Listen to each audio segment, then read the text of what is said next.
Bueno, si les digo un misterio en el fondo del lago Nahuel Huapi, todos van a decir el Nahuelito, pero no, vamos a desconcertarlos todavía más. Vamos a hablar de la leyenda del Helvecia. ¿Qué es el Helvecia? Un vapor hundido que muchas veces fue mito y que no se sabía bien de qué se trataba hasta que permaneció oculto en el fondo de los fondos, hasta que un grupo de entusiastas, científicos, historiadores, investigadores se lanzaron a la tarea de, bueno, recorrer el lago y buscarlo en las profundidades. El Nahuel Huapi es inmenso y es profundo. Y aquí está Pablo Sigüenza, que es el autor de Vapor Helvecia, Naufragio, Olvido y Hallazgo. Está acá con nosotros, vino desde la Patagonia para conversar sobre esta historia, que es un hallazgo muy importante, de mucha relevancia. Mirá, sí. A ver, para nosotros, desde ya, hay un par de cosas. El Helvecia, lo que ocurre con el Helvecia es que no se sabía absolutamente nada. Es decir, se sabía que se había hundido, se sabía que había existido, no era un barco mítico, no era un barco inventado, fantasma ni legendario. Era un barco de trabajo que se sabía que se había hundido, no se sabía bien cuándo, principios del siglo XX, pero no se sabía ni el año ni otras circunstancias. Y lo cierto es que los tres que nos dedicamos a investigar esto, no somos científicos, no somos tampoco historiadores, sí tenemos mucha afición a la historia. Uno de los tres, Nicolás Mazzola, es cineasta. Lucas Bonfanti se dedica a cordobés, él se dedica a otra cosa, nada que ver con la informática y demás, pero los tres somos buzos, los tres somos aficionados a la historia y sobre todo, Gonzalo, el ansia de descubrir, el ansia de investigar, de ver una historia que la teníamos en el patio de nuestra casa, que es el lago Nahuel Huapi, pero que bien decís, es muy profundo, es muy extenso, son 500 y pico de kilómetros cuadrados. Claro. ¿Profundo, perdón, de cuánto hablamos? A ver, los sectores más profundos del lago rondan los 300, 400 metros de profundidad, el brazo Blest. Es el sector más profundo del lago. Pero a poco que vos te metas en cualquier playa del Nahuel Huapi, el beril ya te baja fácilmente a 60 metros, 80 metros, baja muy dramáticamente. Haces 20 metros adentro y ya estás... Hay sectores que sí, hay sectores que sí.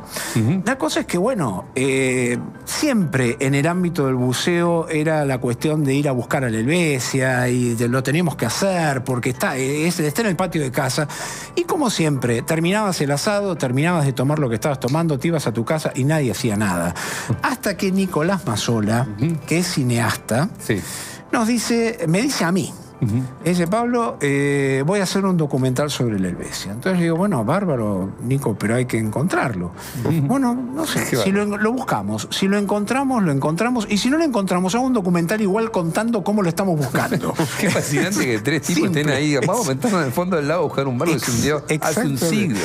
Para mí lo interesante de Vapor Helvecia, que es el libro, es eso, es la aventura de tres tipos comunes y corrientes que se meten a hacer algo, que es un poco, tiene mucho de sueño infantil, ¿viste? De barco, de historia, de historieta de Tintín, de Argué, ¿no? De esas cosas de encontrar el barco hundido. Y cada vez nos empezó a interesar más también investigarle la historia. Porque estaba súper distorsionada, no se tenían datos, se sabía que no había dejado sobrevivientes, pero no se sabía ni cuántos muertos había provocado, qué le había pasado. ¿Era un barco que era un barco...? Era un barco de trabajo, era un remolcador. Que hacía Chile-Argentina, ¿no? Exacto. Remolcaba jangadas, en realidad. ¿Qué es eso? Jangadas de troncos es en Hay las una canción de Milo J, se llama Jangada. Mirá que bien. La hizo Mercedes Sosa. Y claro, bueno, hay una samba también. Una samba no es jangadero. No es samba. Te estoy diciendo cualquier cosa. Claro, jangadero también la tocaba Falú. No sé si no es Dávalos quien la escribió. La verdad no tengo ni idea. Pero la canción es muy conocida. En las explotaciones forestales se desmontaban los árboles, se los pelaba de ramas y los rollizos se tiraban, en el caso del Nahuel Huapi, al Nahuel Huapi, en el caso de la canción es al río Paraná, que habla la canción, pero a alguna vía fluvial, y esos troncos se amontonaban, se hacía como un cerco de troncos. Era un trabajo muy peligroso el de jangadero, porque te la pasabas caminando por superficies inestables, rollizos que se mueven, en fin, podías caer al agua, te podías aprisionar, bueno, en fin. Algo del libro también habla de eso. Y esas jangadas se remolcaban en un comienzo hasta la boca del Limay. Se bajaba, después se las dejaba ahí y el Limay mismo con la corriente los llevaba al norte, o sea, bajando, pero al norte, hacia Neuquén, digamos. Lo que pasa es que había mucha pérdida en el medio, no solamente por los troncos que se iban enganchando en los recodos o en donde fuera, sino porque los pobladores mismos los pescaban y se hacían sus casas con los rollizos. Claro, entonces había mucha merma en la producción. Es así que en Bariloche, en San Carlos, en aquel entonces se arma un gran aserradero y ahí las jangadas empezaron a ir desde Puerto Blés hasta el aserradero de Bariloche. Donde, ¿En la ciudad de Bariloche? Claro, claro, donde ahora está el centro cívico. Ah, ahí había un aserradero. Ahí había un aserradero gigante. El centro cívico un poquito más hacia el lago había el puerto. Exactamente, exactamente. Ahí era el... Mira, investigando todo esto, empezamos a dar con un Bariloche de esa época, que era una ciudad de frontera, recientemente territorio argentino, porque se había dirimido ahí enseguida. Como toda ciudad de frontera, repleta de emprendedores, trabajadores, aventureros, bandoleros. Era la época donde estuvieron Butch Cassidy y el Sundance Kid ahí, los mismos años. Bueno, pero paraban en lo de Jarrett Jones, que es el boliche, ahora el actual boliche viejo. Conozco a los Jones, de la estancia Tequel Malal. Exactamente, Tequel Malal. Bueno, Butch Cassidy y el Sundance con nombres fingidos y sin darse a conocer como bandoleros, lógicamente, pero paraban ahí, eran amigos de Jarrett Jones hasta que, bueno, nada, se los termina descubriendo, se terminan fugando, mueren en Bolivia, otra historia. Exacto. Pero empezamos a dar con un estilo de vida en el Bariloche de esa época apasionante. Genial. Y con Nicolás empezamos a darnos cuenta de que todo esto iba a quedar demasiado grande para un documental. Era mucha la información y muy variada y muy rica. Y dijimos, bueno, lo volcamos a un libro. O sea, y es ahí donde me meto a escribir. ¿En el Besia iba del puerto de Bariloche a Puerto Frías? No. Para cruzar a Chile, digo. No, porque, a ver, vos a Chile lo que haces es, cuando llegás a Blés, tenés un tramo de tierra de más o menos unos 3 kilómetros hasta Frías. Exacto. De Frías, ahí vas y cuando desembarcás, tenés que ir por tierra al paso Pérez Rosales y ahí cruzas a Chile. O sea que no tenés un barco que pueda ir, que pueda ir por vía fluvial hasta Chile. Claro. Yo me acuerdo que se iba por tierra desde Puerto Blés hasta Puerto Frías. Sí. Exacto. Y después de ahí te esperaba la frontera con Chile. Y después de ahí vos te vas a Frías, al pie del glaciar Frías, cuando haces paso de las nubes... Son lugares increíbles estos. Sí. Bueno, son lugares secretos de la Argentina. Cuando haces paso de las nubes, acampás al pie del glaciar Frías del Tronador, ¿no? Exactamente. Y de ahí te tenés que ir caminando, o bueno, por tierra me refiero. No tenés una vía fluvial o lacustre que te comunique, y ahí sí bajás a Chile. Y ya bajás, bueno, Lago Todos los Santos, la región de los lagos en el sur de Chile. Claro, ¿no? eso Bariloche se espeja con esa región. Exactamente, ¿no? con más o menos a la altura de Osorno. Aproximadamente. De hecho, la gente se va a Osorno a comprar cosas. Exactamente. Pero va por Villa Langostura. ¿En el Besia se hunde dónde? Y entonces, ¿en qué lugar? Se hunde bastante, por suerte para nosotros, porque podría haber caído a una profundidad no buceable. Claro.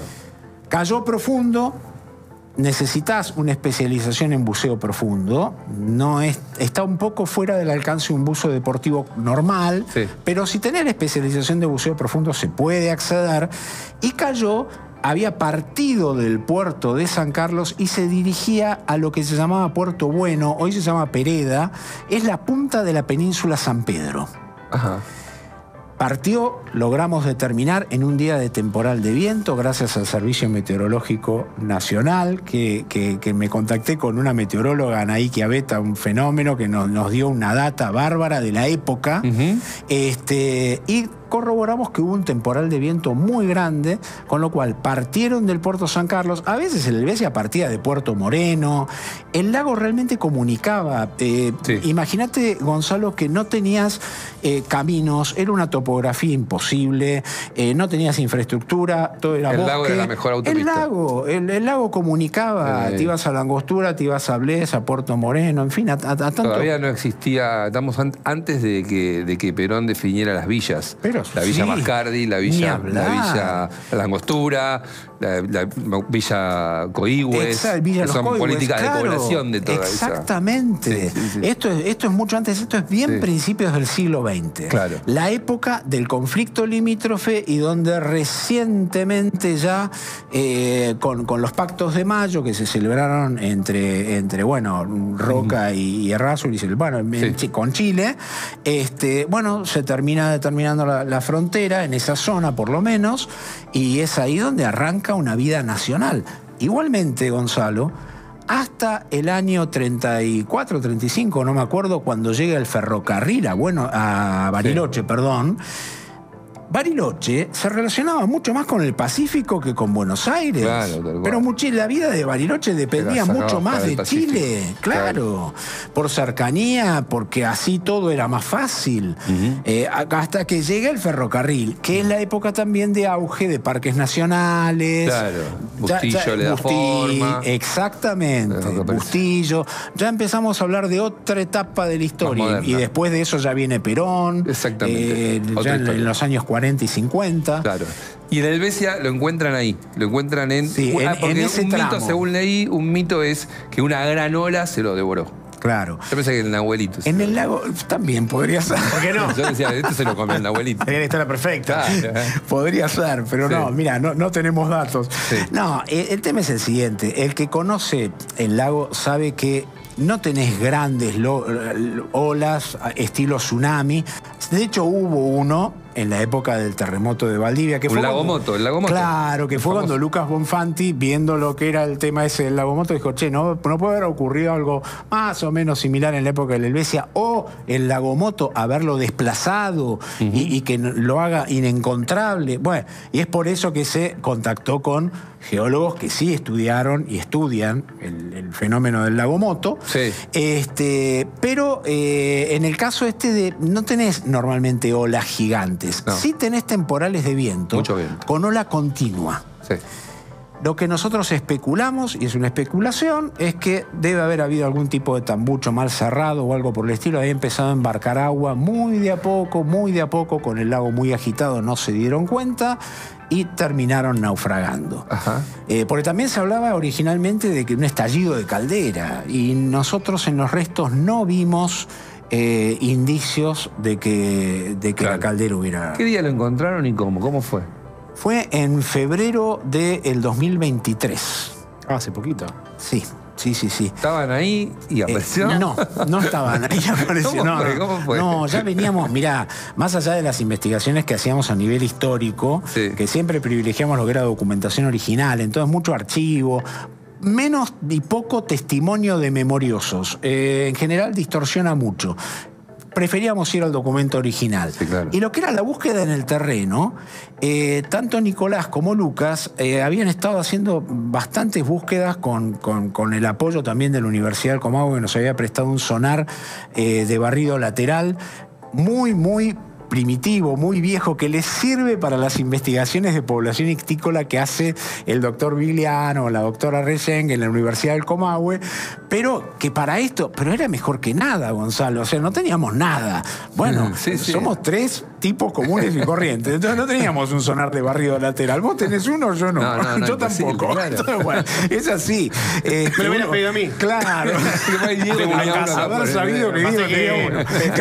Pensaste mal. Sí. Tal cual. Que es obvio que Gonzalo no. Pero Diego era la persona. Tal cual. Era amplia la mirada.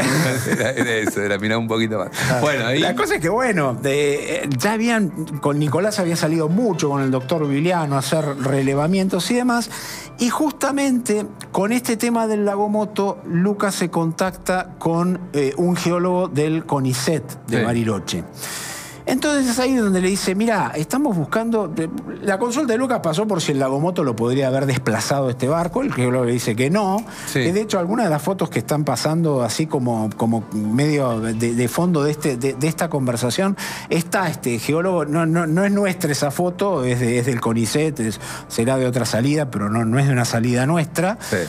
Y bueno, en determinado momento Lucas le dice, ¿no habrá una batimetría del lago donde puedan, un estudio donde pueda verse las anomalías que haya en el fondo del lago? Sí. Entonces, el doctor Villarrosa, que es el geólogo dice, mirá, se hizo una en el 2007, hacía ya unos 15 años aproximadamente. Yo no sé, no tiene una definición fantástica, pero muestra anomalías que nosotros creemos que son geológicas. Ahí ves el relieve, ves el fondo del lago. Es un estudio, por lo viejo que es, Sí. que no es tan preciso, Sí. pero sí se ven las anomalías que puede haber en el fondo. Entonces Perfecto. lo que hicimos fue compaginar lo que Nicolás Mazzola ya venía juntando con el doctor Vigliano, Sí. y lo que Lucas Bonfanti recibía de esta batimetría, y ahí ver cuáles eran las anomalías que ya para el 2000... Porque hay mucha basura en el lago, aunque te parezca mentira, muchas de esas anomalías que nosotros veíamos con el sonar de barrido lateral Sí. eran basura acumulada, bombas de extracción, un montón de cosas, basura, Sí. en fin. La cosa es que ahí determinamos puntos de interés para ir a ver con una cámara y después bucear. Y lo que hicimos fue eso. Ese día, la suerte que tuvimos fue que teníamos un montón de puntos para investigar. Y la verdad que dimos, cuando investigamos en los primeros, porque hacia Sí. el mediodía de ese día, Sí. la cámara de deriva que veníamos arrastrando con el bote dio con algo. Yo cuando vi la imagen, el Helvetia tiene una... Nada, Es un barquito simpatiquísimo. Tiene la forma. inclusive un detalle en un guardamancebo, en una de las barandas, un detalle hacia la popa de una curvita. Acá no Sí. se ve, pero en las fotos interiores del libro... ¿El ancla está así como en la tapa del Sí, libro? sí, Ahí esto colgada. es una foto, sí. Esto es una foto. Esto es una foto. Esto tal cual lo ves. Así está. Sí, señor. Está como navegando en el barro Como del un barco, fondo del lago. como un barco fantasma. Ahí está, mirá la foto. Exactamente. Y el agua dulce, el agua fría, contribuyó mucho a preservarlo. Claro. De hecho, nuestra obsesión es que no lo expolien, que no... Que se quede ahí. ¿Y qué puedes Y- hacer? ¿Lo dejas ahí? ¿Que creas un santuario? Que la gente vaya a bucear y verlo. Depende de parques nacionales. Uno tiene un montón de ideas al respecto, pero uno no es parques. El dueño de Por esto ejemplo, es el Estado Nacional. ¿Qué podríamos hacer? Idea, con por eso? ejemplo. ¿Qué habría que hacer? Ideas, un montón. Desde... A ver... El secretario en su momento de Cultura Río Negro decía, hay que reflotarlo. Bueno, pará, ¿reflotarlo para qué? La ¿Para qué? política, Tal cual. la política enseguida. ¿Para qué? ¿Viste? La política dice. Depende de qué quieras hacer, ¿viste? Bueno, ¿para qué? Depende de qué quieras hacer. O sea, si vas a hacer lo que hicieron en Suecia con el Vasa, Sí, el Vasa. googleenlo. Yo fui. Es No, pará, me paré abajo del Vasa. Mi más, No, mi es más una cosa- insana envidia No. que haya sido... El Vasa es un Porque es barco bar. vikingo, que los suecos encontraron, no me acuerdo bien la historia. Es un galeón que se es hundió. un galeón hundido, sí. Un galeón de guerra. De guerra. Se hundió a 100 metros. Sí. En el viaje inauguró otra que el Titanic. Algo así, Era ¿no? el gran orgullo del rey de Suecia. Lo Sí, botan vikingo, hace 800 metros Y se hunde. Ah, qué Mirá interesante. vos. Y le hicieron un museo al barco en Estocolmo. Entonces vos entrás y el museo es dedicado por completo. No me equivoco, ¿no? Albasa, sí, sí, No, no, sí. no, y es una locura. Está reconstruido. Está completamente reconstruido, gigante en madera, completamente No. reconstruido, y vos recorres toda la historia, pero con el barco Me como encantaría. con una preponderancia que no. Vos hicieras con el Helvetia, salvando las distancias, algo parecido, fantástico. sí. Ahora, si lo que vas a hacer con el Helvetia es lo que se hizo, el nombre es muy simpático, el Pepito M era un remolcador. ¿Pepito M? Pepito M, está en la Angostura. Muy bueno. Está en la, cuando vayas a Villa La Angostura, está en la Angostura en un baldío, Ok. está todo vandalizado, hecho pelota.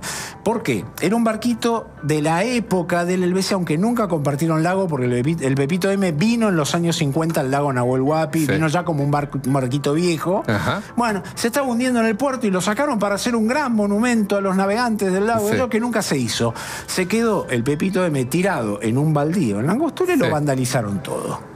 Para otro capítulo quedará qué hacemos con el Helvecia, pero creo que la historia está contada. Está muy bien contada. Y Pablo, la verdad cuenta que con pasión, aparte, me con gusta. mucha pasión. Desde el control nos Transmite. decían, me está vendiendo el libro. Quiero leer el libro. Es que lo contó Decía con- Male Tonelli. Muchas gracias. Es importante cuando hay entusiasmo. Es importante. Vapor Helvecia, Naufragio, Olvido y Hallazgo, Pablo Sigüenza, su autor, y aparte una de las personas que dedicó su vida a esta aventura, de descubrir Totalmente. ese barco hundido, gente que apasionada, eso, ¿no? Absolutamente. Fue Alucinante. eso, ¿eh? Ese fue el combustible. De mi querida Patagonia Argentina. Gracias, Pablo. Mil gracias a ustedes. Abrazos, Muchas gracias a abrazos a todos. los amigos que tenemos en común. ¿Cómo Ahí no? está. ¿Cómo